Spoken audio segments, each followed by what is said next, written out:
Bom dia, boa tarde, boa noite, mundo do conhecimento. Falamos sobre inovação, tendências, dicas e a prática da medicina, além de assuntos sobre qualidade de vida. Compartilhar conhecimento não é dividir, mas multiplicar. E eu te convido para falarmos sobre mais um assunto sem fronteiras no mundo do conhecimento.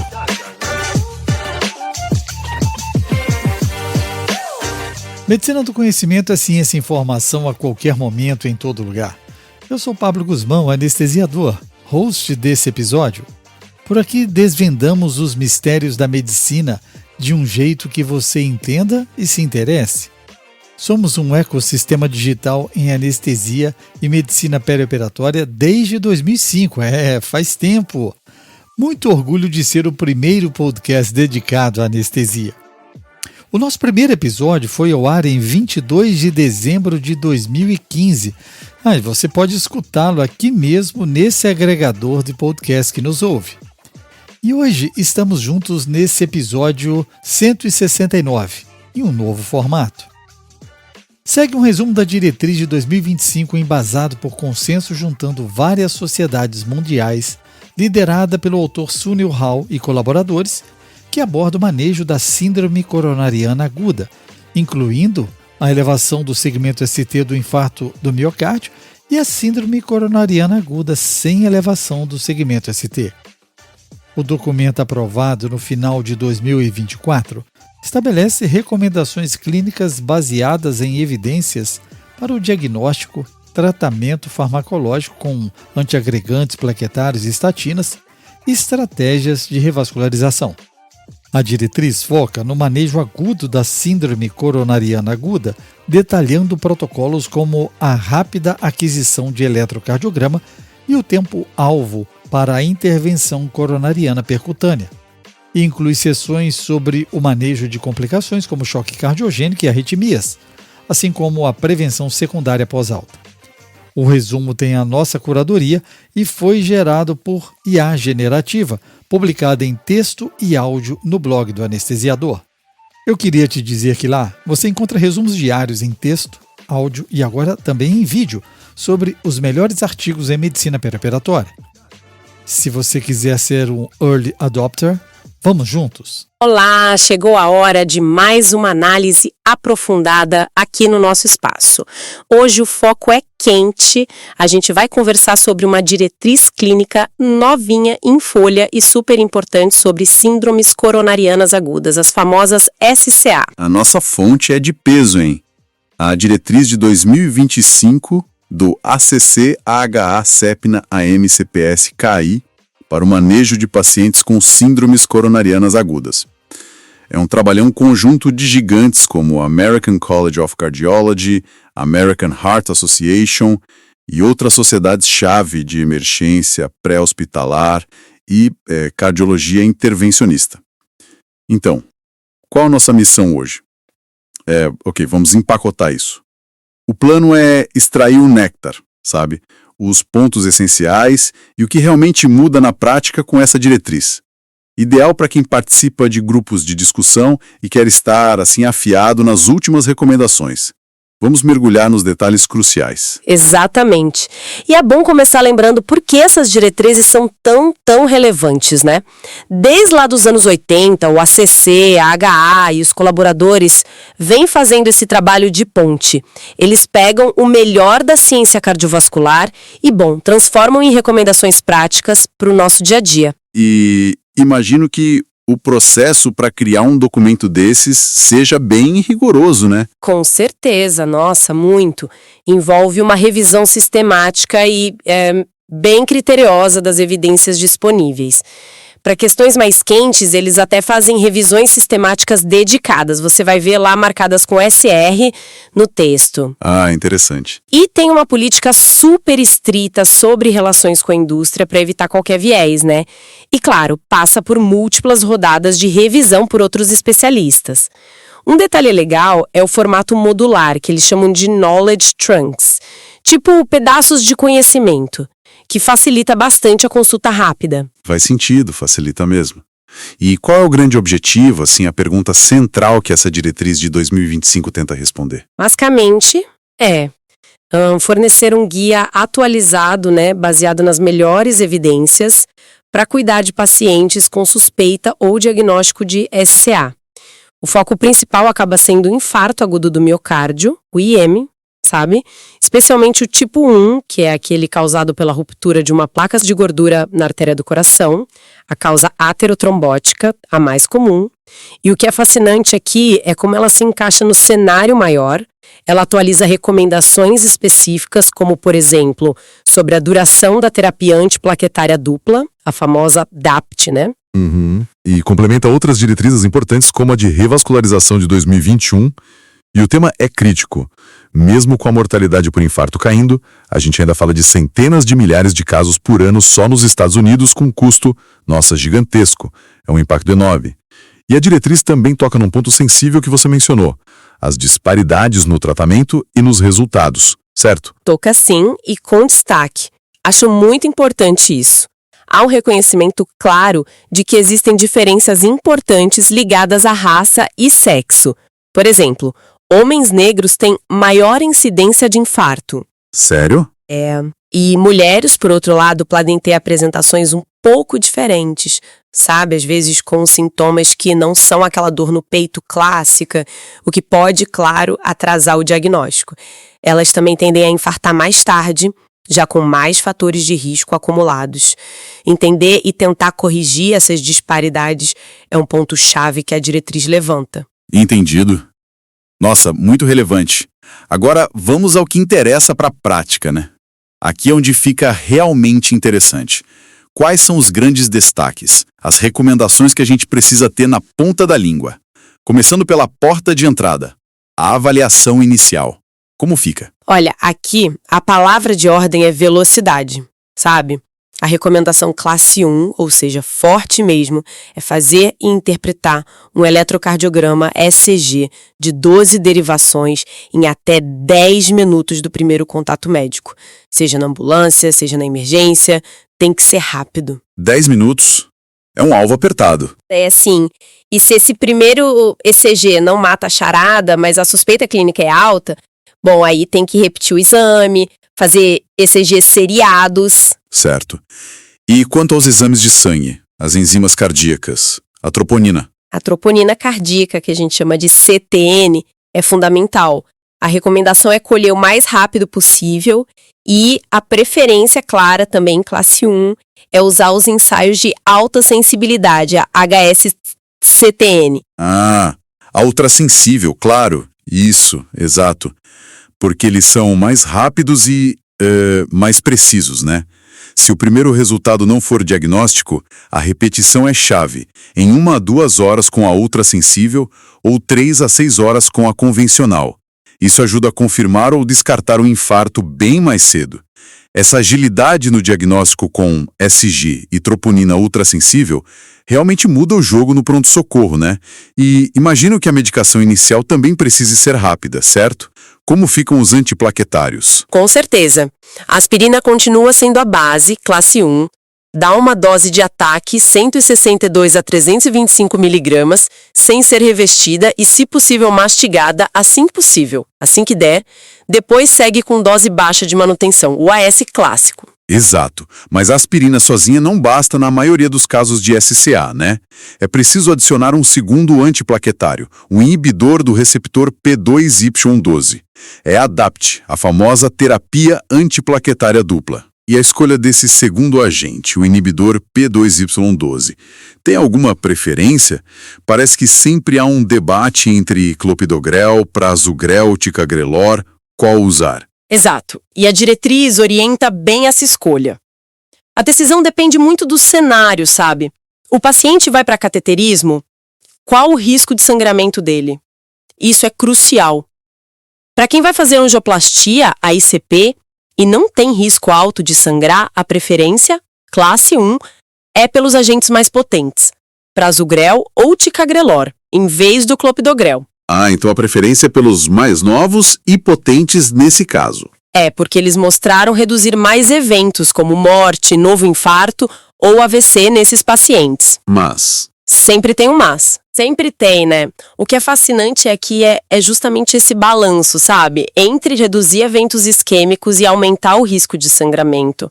Os P2Y12 mais potentes, eles diminuem o risco de trombose no estente, de novos infartos, mas cobram um preço em mais sangramentos, principalmente os não cirúrgicos. Entendi. Risco-benefício. Exato. Por isso a personalização é chave. Se o risco de sangramento é alto ou se o paciente teve AVC antes, isso é importante para o prasugrel.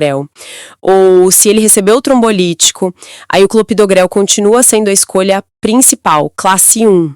Tem até uma opção intravenosa, o cangrelor, para usar durante a angioplastia se o paciente não tomou o P2Y12 oral antes.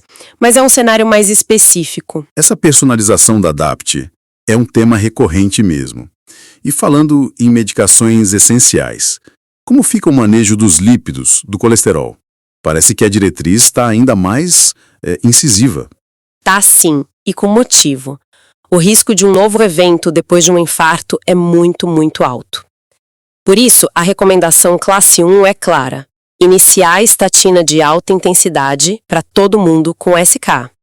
Todo mundo. Mesmo sem saber o colesterol, todo mundo.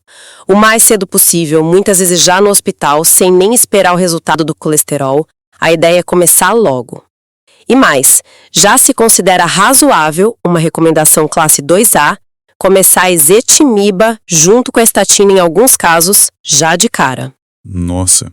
E se, mesmo com a estatina forte, o LDL, o colesterol ruim, não baixar o suficiente, o que se faz? Aí a diretriz manda intensificar, né? Se o LDL continuar acima de 70 mg decilitro, a recomendação, de novo, classe 1, é adicionar outro remédio.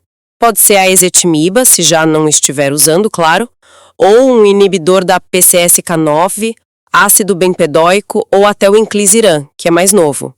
Várias opções. Sim, e mesmo se o LDL estiver ali entre 55 e 70, já se considera razoável, classe 2A, adicionar mais terapia. A ideia é, quanto mais baixo o LDL depois de um infarto, melhor. O benefício é muito claro, é proporcional à redução do LDL. Entendido. A meta é ser bem agressivo com o LDL pós-SCA.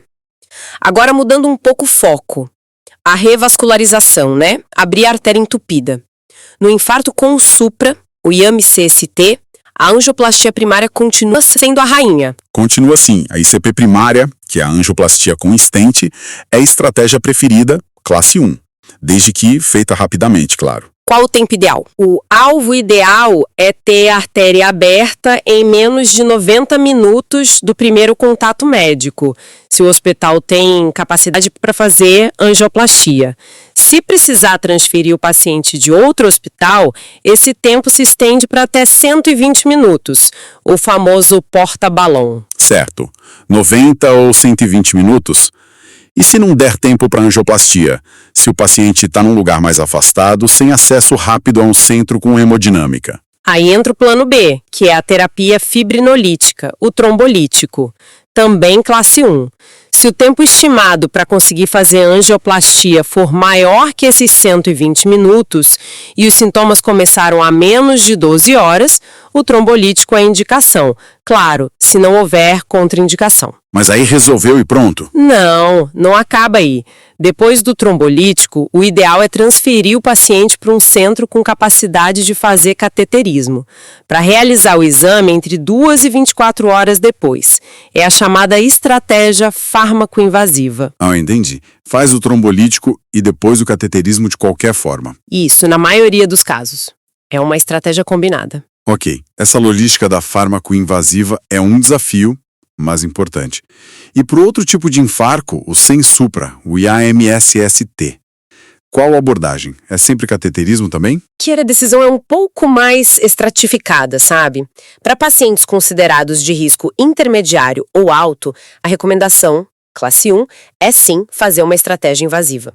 Ou seja, ir para o cateterismo com a intenção de tratar o que for encontrado. E para os de baixo risco? Já para os pacientes de baixo risco, a diretriz agora considera duas opções como igualmente razoáveis, ambas classe 1. Olha que interessante.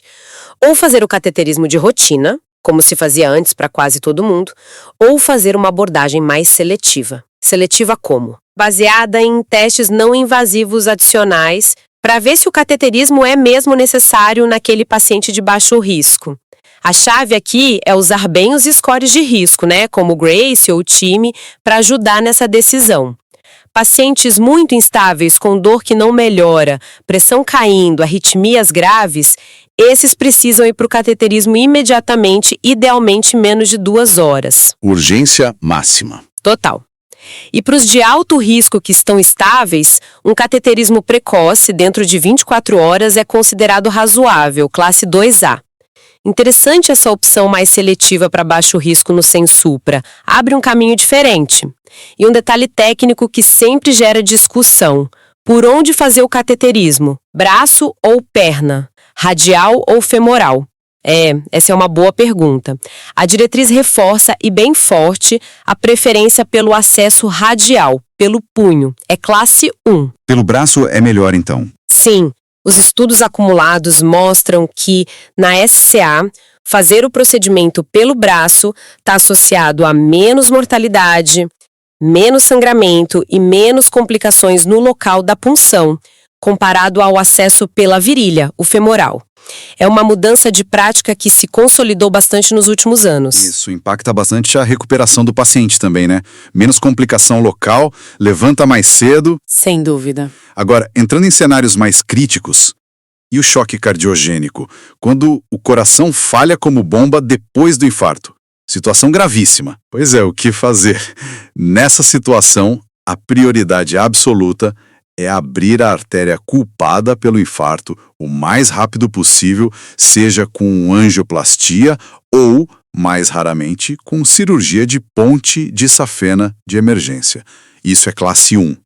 Agora, um ponto crucial que a diretriz reforça e é importante frisar: não se deve, de rotina, tentar abrir outras artérias que não sejam a culpada principal naquele mesmo procedimento inicial em pacientes em choque.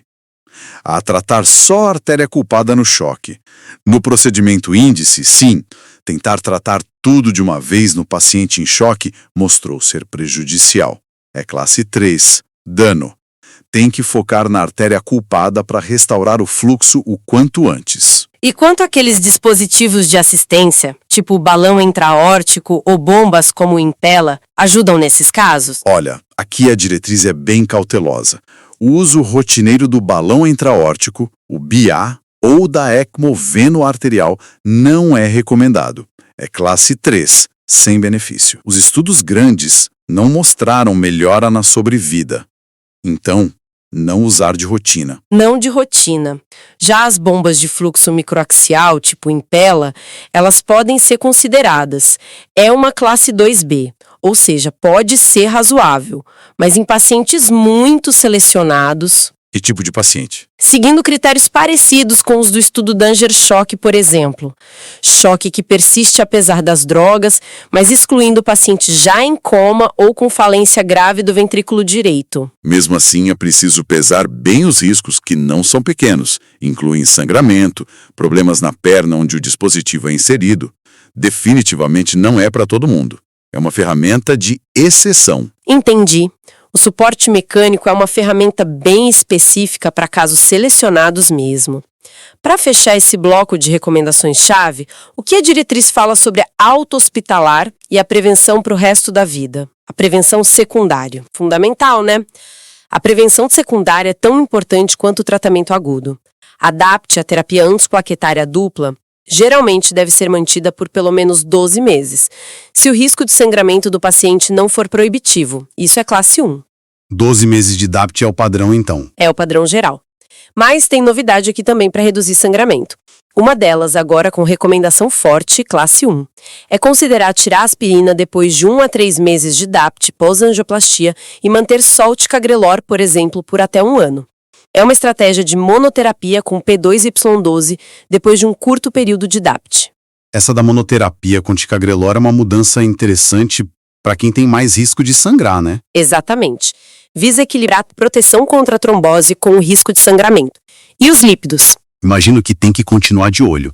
Com certeza, tem que acompanhar de perto, reavaliar o perfil lipídico 4 a 8 semanas depois de começar ou ajustar a medicação, é classe 1.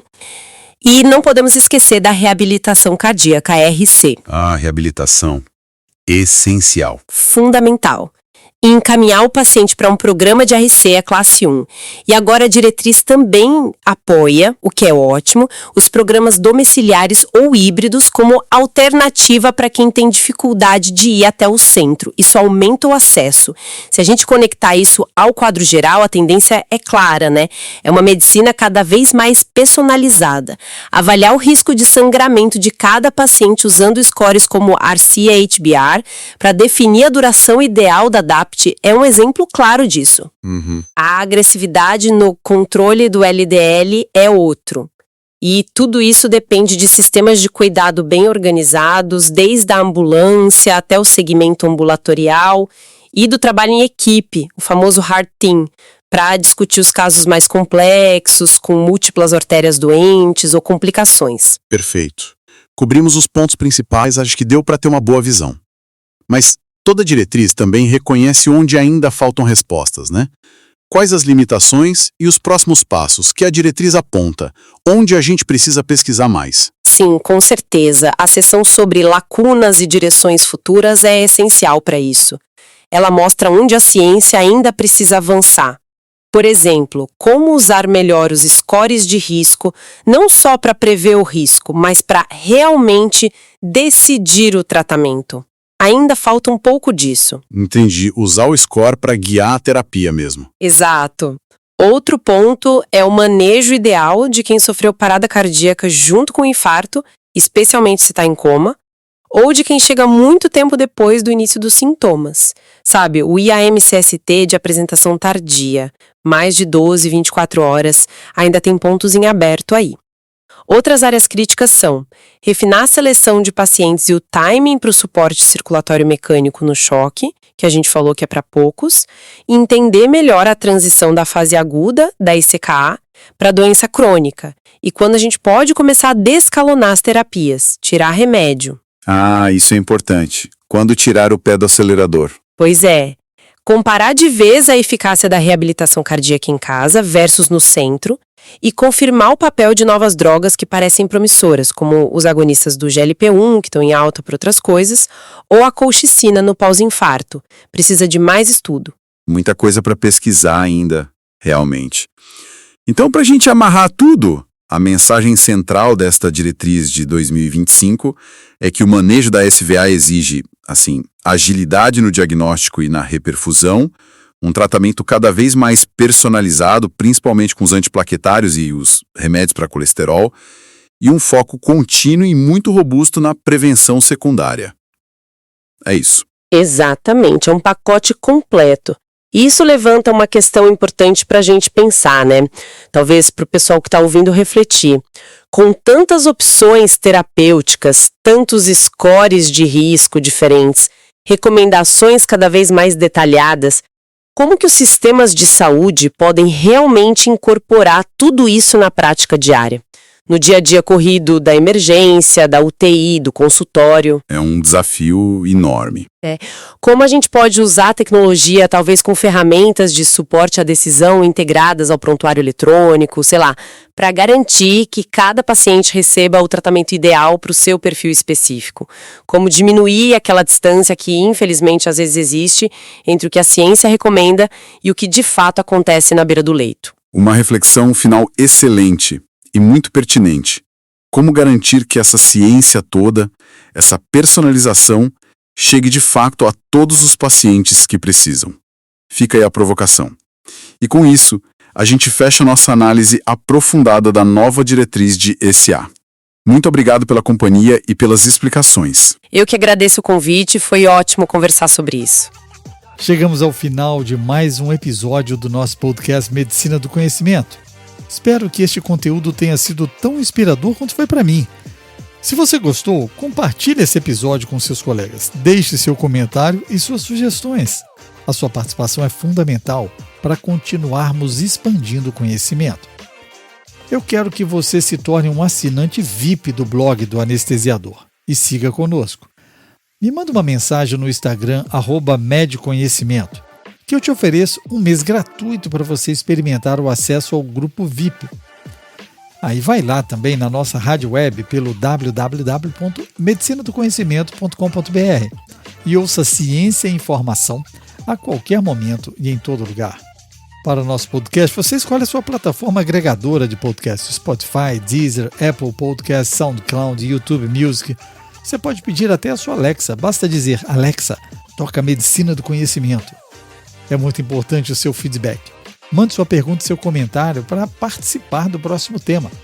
Compartilhe nas suas redes e deixe o seu like. Isso aumenta a divulgação do projeto.